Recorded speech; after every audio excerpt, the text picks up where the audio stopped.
Thank you very much. As you all know and are familiar with, there is a current need for IT specialists in Germany and all over the Western world. So there are currently 51,000 open positions for IT specialists in Germany. So we need to engage more women in studying computer science. However, when you have a look at computer science lectures in classrooms, it looks more like this. So there are only very few women, while there is a big proportion of men. You can compare the attrition rate of male and female computer scientists or students interested in computer science to a leaking pipeline. So it starts at elementary school, where there is still where there are still proportionate rates. And when it comes to high school, university, especially to higher positions in industry and academic career, the pipeline leaks and several students drop out. And in our research, we focused on this part of the pipeline. So we had a look at which students are interested in studying computer science, or why aren't they interested. So we focused together with my colleagues from also Aachen University on understanding gender-specific motivation and expectations towards computer science. What is our motivation and what has already been studied before? So the reasons for this gender gap are, first of all, a lack of confidence. So many women attribute their own self-efficacy, as Philip has already said, about computer science, and the skills in it rather low. One of the reasons for this low confidence in their own abilities could be the lack of experience and early exposure to computer science, which is rather low for females in contrast to men, who usually during their childhood already gained some experience with computers. Computers now everyone has experience, but with first programming skills, computer games, etc. And eventually, as already discussed by Philip, and a very prominent factor in research at the moment, stereotypes of computer scientists. So TV shows like Big Bang Theory, they have painted an image of scientists as some Asian or Caucasian kind of geeky nerds who are naturally brilliant, yet socially a little bit incompetent. And women could lack feeling a kind of feeling of belonging to this group, which could also discourage them from starting such a career. So in our work, we asked 3 research questions. If students have this lack of confidence, and if they drop out before university, what are the motives of those who start to study computer science? And what are the expectations? What did they think they would encounter, and how and were these expectations met, or are there some discouraging factors?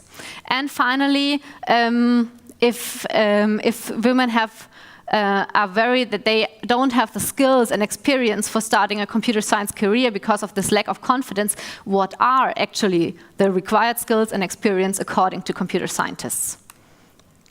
Therefore, we had a 2-tier approach. So first we had a qualitative analysis, and afterwards we investigated based on these qualitative findings our assumptions in the quantitative approach. In our qualitative research approach, we conducted interviews to really get an in-depth insight into computer science students' motivations, expectations, and the requirements for studying computer science and mastering the study course according to them. So we conducted semi-structured interviews with 16 computer scientists. 5 of them were female. They lasted about 1 hour. And afterwards, because there is not really an existing framework in current research, so we evaluated them completely inductively with grounded theory. What are motives for computer scientists to start studying this field. As you can see here, there are mainly intrinsic motives. So most important, it was mentioned that that you should be interested in computer science. You can see here it was mentioned by all 5 female participants and by 8 out of 11 male participants. In addition, students reported that they thought their own abilities were important. So for example, here you can see math is important for studying computer science, and you need this logical reasoning, and if students think they have these abilities, they think they can excel at the study program. And as you can see here, a quote about interested in computer science. So when students were exposed on this kind of, it is a male participant, he was very sure for quite a long time that he would start studying computer science because he already was interested in it. And you can see that there are some extrinsic motives. So for example, good prospects of getting a job. As we said before, there are a lot of IT specialists needed. And also 2 male participants reported, so there was no restriction on admission. So in German, so there was no NC to start studying computer science, so it's easy to get in. What were the expectations before they started studying? Most of them thought, oh, this study program is going to be demanding. So they know they might be successful in school, but it might be different now. However, they thought that they would learn more practical application of computer science. So usually when, so for example, I'm studying computer science, so often people ask me, can you fix my PC? And as I know, I can't, because that's not really what you learn. You don't really learn a lot about computers, or you also don't really learn a lot of programming skills. So students said that they expected to focus on these skills, but they actually didn't. And as you can see here, it's also interesting that only male participants said that they had no expectations in advance, so 4 out of 11. In contrast, the girls indicated that they really put thought into whether they should study computer science, which seems to be quite obvious, because if you enter such a male-dominated field as a girl, you might really think about it before.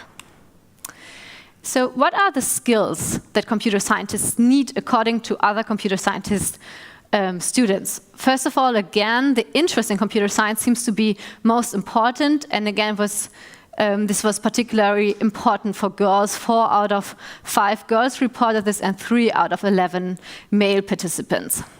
Another important aspect seems to be endurance, because at the beginning of the study program, it's pretty difficult. The skill level is pretty high, so you need motivation and the willingness to really deal with these complex contents and have the discipline to really see through the studies.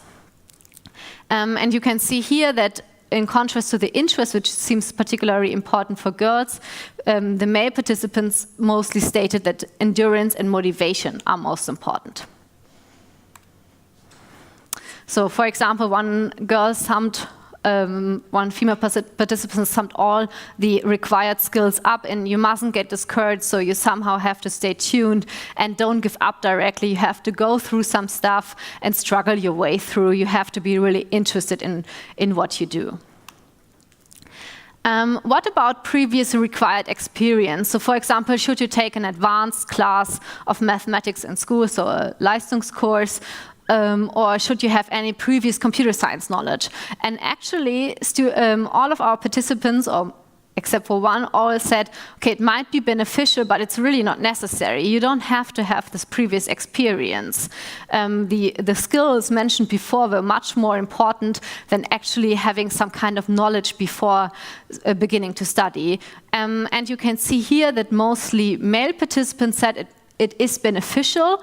We can also assume that most of them had some kind of previous knowledge before. In contrast, female participants said it's unnecessary to have these qualifications, to have advanced mathematics class or programming skills, and they often refer to themselves as example, that it is not really necessary.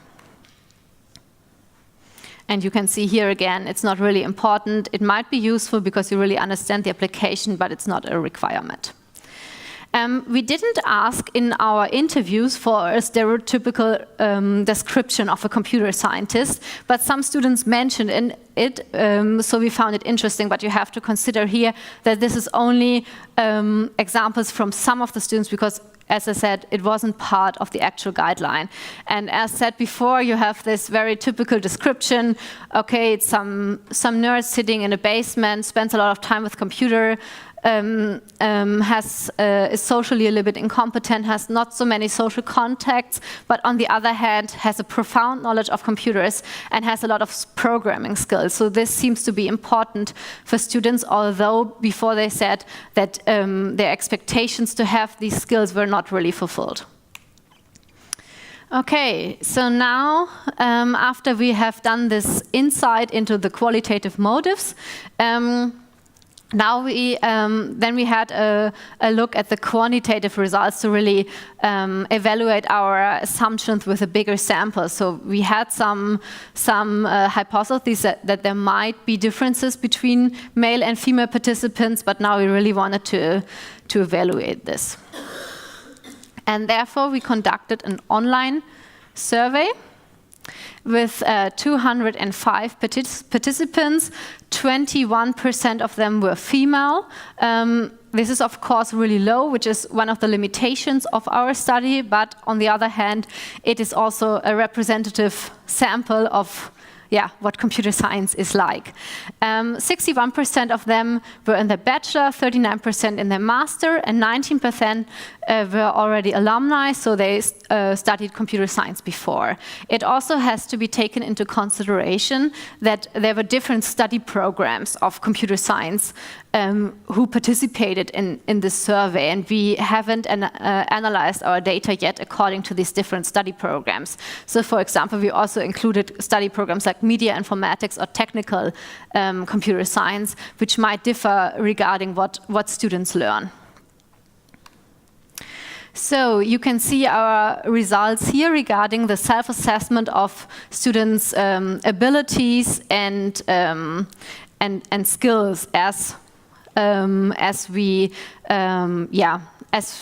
reported them before from the qualitative analysis, and based off the findings of the qualitative analysis, we asked students to rate their abilities here in the questionnaire. You can see here that most of them are pretty high for both male and female. However, there are some intriguing differences between the assessment of male and female participants.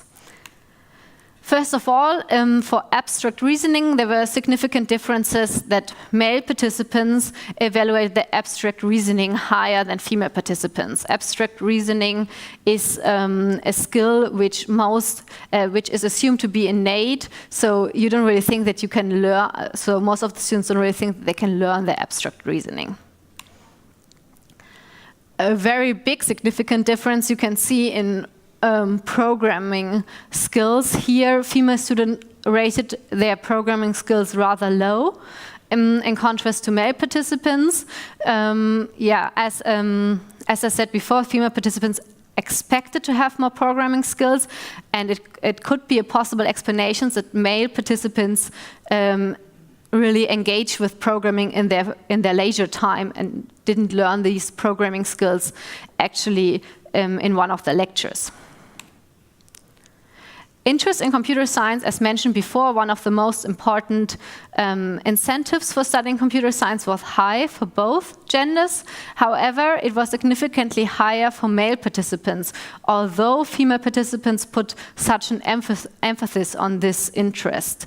Again, it could be possible that due to the stereotypical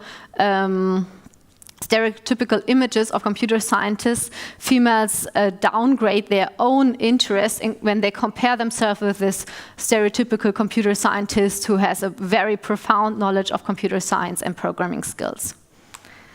Surprisingly, when it comes to mathematical skills, females evaluated their skills higher, significantly better than male participants. It could be possible because in the past there was put a lot of effort into engaging more females or more girls into mathematics. It could be possible that these efforts were actually fruitful.